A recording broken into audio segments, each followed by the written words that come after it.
യാത്ര ചെയ്യുന്നതിനിടെ തെറിച്ചു വീണ വിദ്യാർത്ഥിക്ക് ദാരുണാന്ത്യം. പട്ടാമ്പി പരുദൂർ സ്വദേശി വിഷ്ണുവാണ് മരിച്ചത്. 20 വയസ്സായിരുന്നു.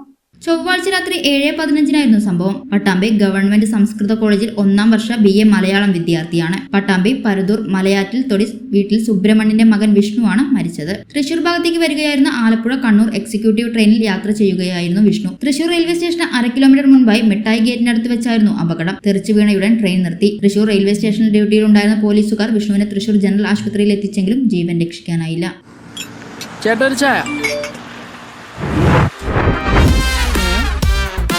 സൂപ്പർ ഫാസ്റ്റ് ആണല്ലോ. ഇതിന്റെ കേരള വിഷൻ വൈഫൈയാ? ഫാസ്റ്റ് ഒക്കെ തന്നെ, പക്ഷെ Kerala vision wifi connection free ആണ്. ചായ ഫ്രീ അല്ല, കാശട് Kerala vision free wifi connection. Free ആയി കണക്ട് ആവൂ.